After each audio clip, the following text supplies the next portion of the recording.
자, 하나님 말씀은 사도행전 21장. 왜 이렇게 울리죠? 베이스 좀 줄이시거나 베이스.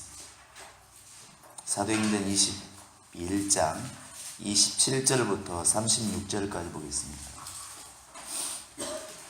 27절부터 36절입니다. 같이 읽겠습니다. 시작. 그 이래가 거의 참 시로부터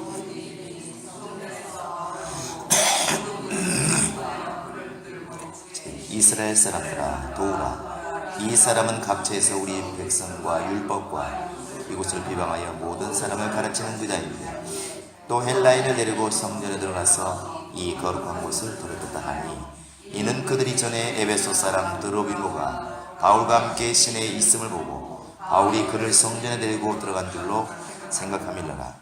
온 성이 소동하여 백성이 달려와 모여 바울을 잡아 성전 밖으로 끌고 나가 문들이고 닫히다. 그를 죽이려 할 때 온 예루살렘에 요란하다는 소문이 군대 전부장에게 들리니 그가 급히 군인들과 백부장들을 거느리고 달려내려가니 그들이 천부장과 군인들을 보고 바울 치기를 그친다. 이에 천부장이 가까이 가서 바울을 잡아 두 쇠사슬로 결박하라 명하고 그가 누구이며 그가 무슨 일을 했느냐 물으니 우리 가운데서 어떤 이는 이런 말로 어떤 이는 저런 말로 소리치고 천부장이 수도를 명하 진상할 수 없어 들어가라 명하니라. 바울이 청대에 이를 때에 군사들이 들려라. 우리가 따라가라. 좀 목소리가 좀 이상해도 어쨌든 좀 감안하고 그러시기 바랍니다. 우리가 이렇게 신앙생활을 하면서 정말 조심해야 될 것은 교만함입니다.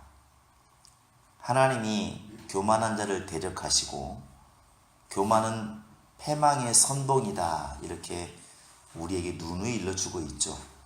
그리고 그 교만의 반대로서 이제 겸손해라. 그러면 하나님께서 너를 높일 것이다. 이런 말들을 많이 하고 있는데 사람들은 우리도 마찬가지죠. 사람과 비교해서 내가 조금 아는 것 같으면 내가 너보다 많은 것을 가지고 있는 것 같으면 사람은 어김없이 자랑이라든지 요즘 우리나라에 유행하고 있는 갑질 같은 경우가 나온다는 것이죠. 그건 영적으로도 똑같습니다. 간혹 가다 보면 어떤 사람은 성경을 해석하는 것으로, 어떤 사람은 기도하는 것으로, 어떤 사람은 신학을 공부하는 것으로 자기들이 항상 최고라는 생각을 갖고 있는 것이죠. 근데 거기에서는 최고일지 모르겠지만 늘 잊지 말아야 될 것은 하나님 앞에서도 과연 최고일까를 항상 염두에 두라는 것입니다. 인간이 아무리 뛰어난들 하나님보다 뛰어날 수 있을까? 그렇지 못하다는 것이죠. 이런 얘기는 숱하게 듣지만 적용이 잘 이제 안 되는 것입니다. 솔로몬이 어마어마하게 성전을 지었습니다. 하나님이 거하실 성전을 지어놓고 나와 같이 성전을 지은 사람이 어디 있느냐 이렇게 말하지 않고 이 사람이 아무리 화려하게 크게 지었다 할지라도 이 성전이 하나님께 무슨 의미가 있겠느냐. 하늘들이라도 하나님을 감히 용납하지 못하겠거늘 이 사람이 지은 이 성전이야 오직 하겠는가. 다만 그분의 이름을 여기에 두고 모시려고 하는 것 뿐입니다. 이렇게 말하죠. 그러니까 이 세상에서 누구보다도 화려하고 누구보다도 크게 성전을 지었지만 이 솔로몬은 크신 하나님께 비교하면 이게 아무것도 아니라는 것을 알고 있는 것입니다. 이제 이게 겸손이죠. 로마서 11장 33절을 보시면 이렇게 말하고 있습니다. 깊도다 하나님의 그런 부유함과 하나님의 그 높으신, 깊으신, 넓은 뜻을 누가 헤아리겠는가? 하나님이 판단하신 판단을 과연 누가 헤아릴 수 있겠는가? 없다고 이제 결론을 내리고 있습니다. 그런데 사람들은 내가 이렇게 하나님에 대해서 많은 것을 알기 때문에 다 아는 것처럼 이렇게 착각을 이렇게 하게 된다는 것이죠. 근데 하나님의 역사는 희한하게도 인간의 생각하고는 달리 갑니다. 우리 인간은 전쟁에 나가면 당연히 전쟁에서 이기고 적을 취하는 것을 우리는 이긴 걸로 알잖아요. 그런데 예수님이 이 땅에 오셔서 마귀를 대적할 때 보시면 오히려 붙잡혀 죽으시는 것이 이기는 삶이었다는 것이죠. 여러분, 이게 누가 깨달았겠습니까? 성경에 보면 이것을 누가 알았으면 누가 깨달았느냐 이렇게 반문하고 있습니다. 아무도 몰랐다는 것이죠. 저 골고다에서 예수님이 죽어가실 때에 사람들이 다 일으키는 마음 먹게 착한 사람들이 안타깝다, 저분이 무슨 죄를 지었다고, 참 마음이 아프네, 이렇게까지는 했겠지만 저 길이 승리의 길이라고 하는 사실을 아무도 몰랐다는 것입니다. 사람으로 말하면 힘과 권세를 가지고 마귀를 단박에 박살내고 목을 틀어치고 항복을 받는 것이 인간이 생각하는 정복인데, 하나님은 오히려 연한 순처럼 어린 양처럼 붙잡혀 죽으시고 피 흘려 죽으셨다는 것이죠. 근데 그 길이 결국 이기는 길이었다는 사실입니다. 참 신기하죠. 하나님의 역사는 그런 게 너무 많다는 것입니다. 그래서 이 믿음의 길을 우리는 그렇게 말합니다. 죽어야 사는 길. 한번 해보시기 바랍니다. 죽어야 사는 길. 누구든지 간에 사람들 앞에서 자기를 드러내면 주님이 결국 안 보이는 것이고, 그게 이기는 것이 아니라는 것입니다. 오히려 정말 예수의 이름으로 낮아지는 것이 바보 같고 등신 같고 못나 보여도 오히려 하나님이 그를 높이신다는 것입니다. 이게 믿음의 법칙이에요. 겸손이라고 하는 것은 이 하나님의 크심을 늘 잊지 않는 겁니다. 내가 설사 전 세계에서 가장 뛰어난 자가 되었다 할지라도 사람들은 나를 뛰어나다고 말해도 하나님을 생각했을 때 결코 뛰어나다고 말하지 않는 것, 그게 겸손이라는 것이죠. 어찌되었든 하나님이 하시는 일들이 참 인간의 머리로는 이해가 안 되는 것이 너무 많다는 것입니다. 인간의 약점은 뒤에 돌아가서 한참 뒤에서야 이걸 이제 깨닫게 된다는데 약점이 있습니다. 그래서 오늘 말씀에도 보시면 우리가 이전에 이미 읽었잖아요. 바울이 이렇게 예루살렘에 왔을 때 그 사도들과 또 함께하는 형제들이 어떻게 말하나요? 바울한테, 야, 예루살렘에 있는 많은 유대인들이 네가 지금 모세를 멀리하고 율법도 안 지키고 할례도 필요 없다고 가르친다고 지금 소문나가지고 너를 죽이려고 그런다. 그러니까 너 그런 사람 아니라고 하는 것을 결례를 행해서 한번 좀 그런 채 해봐라. 바울이 그 말을 듣고 괜찮은 것 같아서 실제로 결례를 행합니다. 안 해도 문제가 없지만. 그러면 우리 생각에는 유대인들이 볼 때 저 사람이 율법을 다 포기하고 없애고 그냥 율법을 다 필요 없는 것으로 가르친다고 들었는데 율법을 지키고 있잖아. 우리가 듣는 거하고 좀 다르네. 이렇게 나올 줄 알았는데 오늘 말씀해 보시면 알겠지만 오히려 유대인들이 바울을 잡아서 오히려 막 끌고 나갑니다.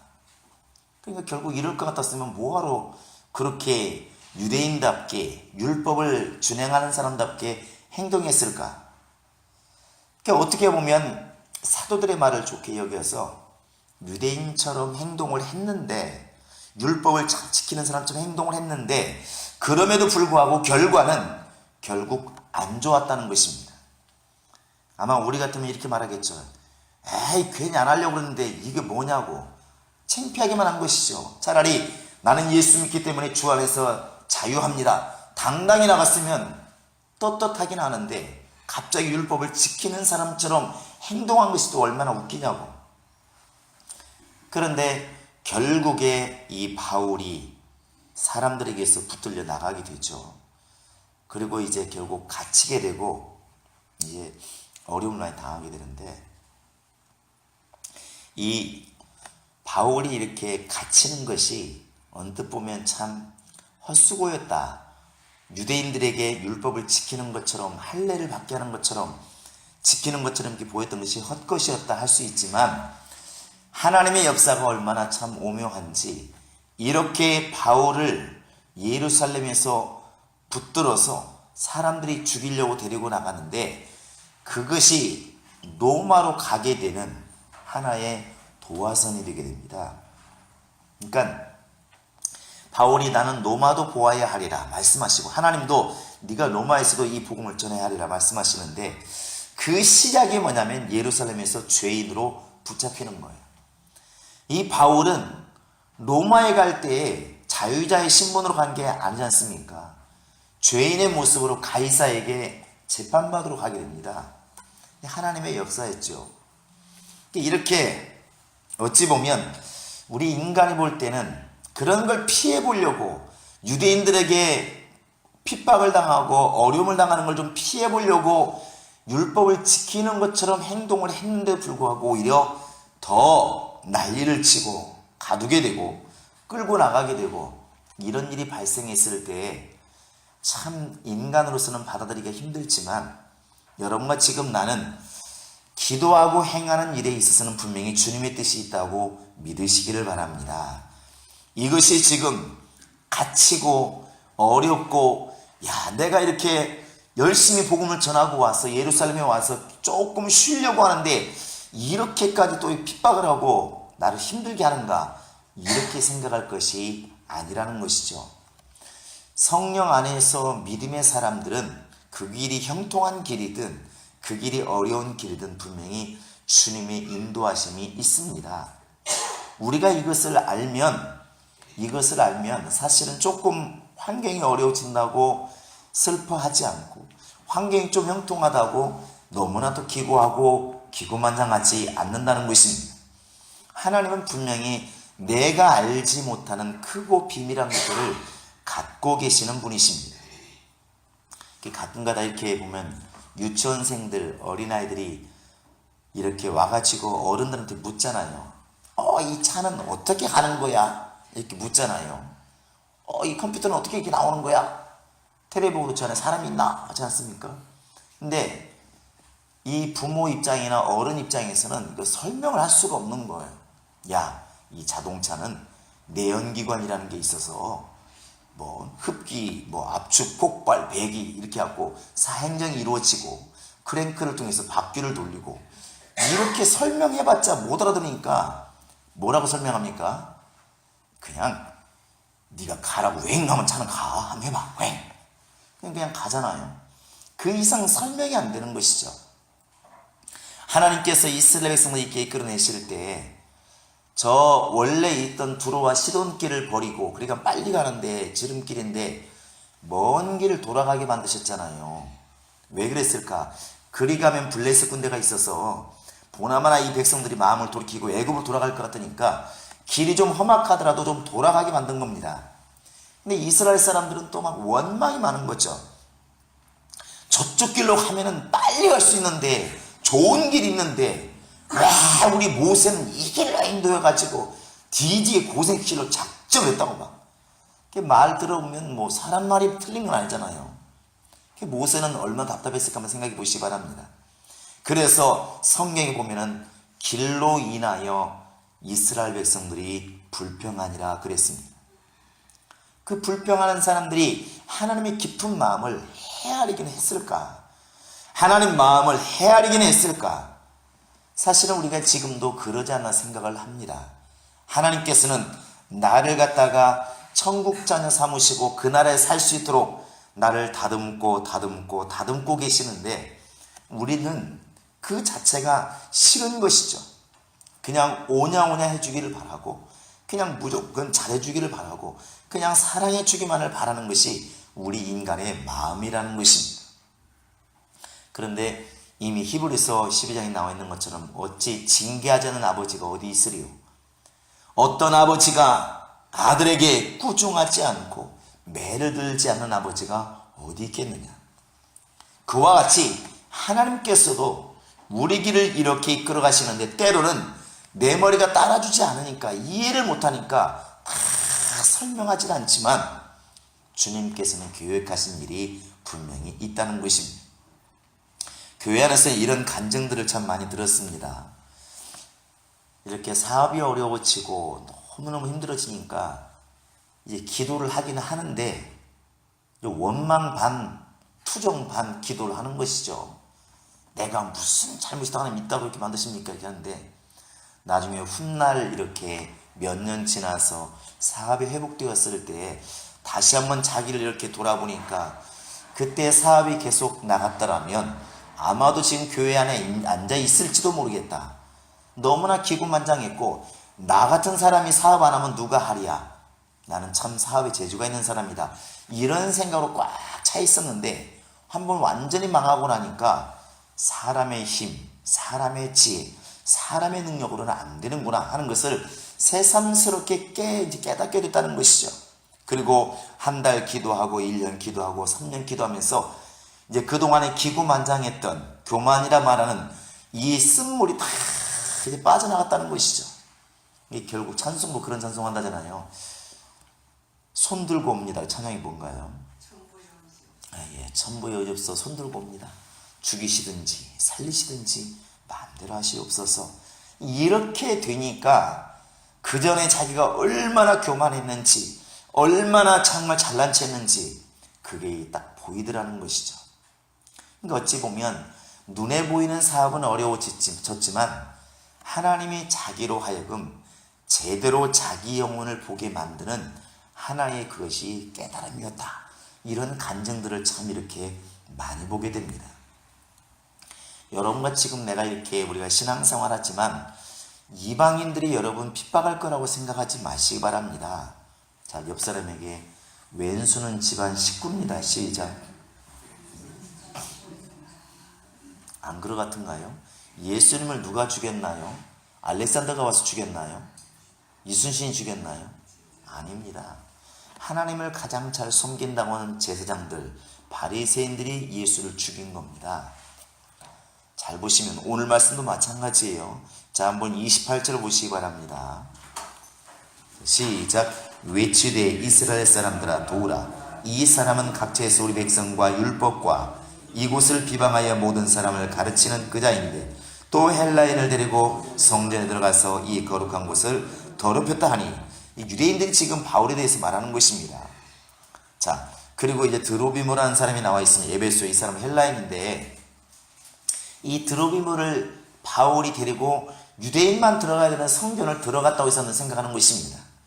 근데 지금 바울을 갖다가 항소하고 죽이려고 하는 사람은 누구냐면 유대인으로서 예수를 믿는 사람들이에요. 자, 우리 한번 사도행전 15장을 보시기 바랍니다. 자, 1절 한번 읽어보세요. 시작.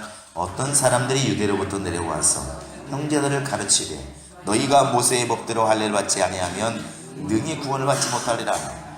안디옥에 유대인들이 왔습니다. 예수 믿는 유대인들이 내려왔는데 바울은 그때까지 어떻게 가르치냐면 예수만 믿으면 된다. 진짜 할례는 마음에 해야지 육신으로 받는 할례가 다가 아니다. 이렇게 예수 믿는 구원받는다 가르쳤는데 예루살렘에서 올라온 유대인들이 뭐라고 가르치냐면 웃기지 마라. 예수를 믿어도 모세 율법대로 율법을 준행해야 되고 할례를 받아야 된다. 이렇게 가르쳤다는 것입니다. 예수 믿는 사람들입니다. 자, 5절 한번 읽어보세요. 15장 5절. 자, 시작. 바리새파 중에 어떤 믿는 사람들이 일어나 말하되 이방인에게 할례를 행하고 모세의 율법을 지키라 명하는 것이 마땅하다 하니라.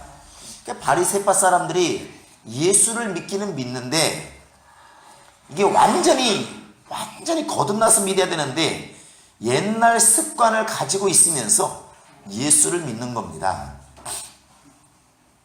옛날 습관을 가지고 예수를 믿는 거예요. 그러니까 유대인들이 특히나 바리새인들은 어릴 때부터 율법을 뼛속까지 이렇게 지키며 산 사람들이기 때문에 예수를 부활의 주로 믿기는 믿지만 율법 아래 있었던 할례라든지 안식일이라든지 제사라든지 이런 것들을 다 그대로 행해야 된다고 말하는 사람들이에요.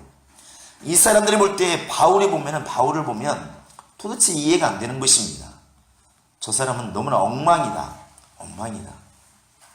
지금 바울을 핍박하고 있는 사람들이 누구냐면 유대인으로서 바리새인으로서 예수를 믿는 사람들이에요. 언젠가 그런 얘기 있지 않습니까? 우리나라 믿는 대통령이 되면, 장로 대통령이 되면 교회들이 좋을까? 더 어렵다고 그러잖아요. 실제로 왜 그러냐면 교회를 지원해 주었더니 뭐라고 말을 해요? 불교는 다른 종교에서 대통령이 지금 종교 탄압한다고 또 그러고, 이게 더 어려워져요. 오히려 그래서 장로 대통령 할 때 절 같은 데 있지 않습니까? 문화재라고 지원해가지고 뭐 60억씩 100억씩 지원해 주거든요. 근데 그런 걸 할 수밖에 없는 것입니다. 왜? 달래야 되니까. 조금만 기독교인들이 신경 쓰면 편파적이라고, 장로라고, 대통령이 장로라고 기독교만 신경 쓴다고 이렇게 나간다는 것이죠. 이게 점점 더 어려워지는 것입니다. 신앙생활을 항상 보면, 신앙생활은 상처가 멀리, 불신자가 우리에게 상처 주는 게 아니고 주변 사람들에게서 우리가 상처를 받습니다. 그런데 그러한 것들을 극복해 나갈 때에 분명히 주님께서는 은혜를 주십니다. 할렐루야. 믿음의 사람들은 분명히 부딪히면서 살아가는 것입니다. 지금 바울이 예수를 안 믿는 사람들도 아니고 예수를 믿는 유대인들이 자기를 고소하고 또 모함하고 자기를 가두고 이런 일이 할 때 그들을 원망했다고 나와 있지 않습니다.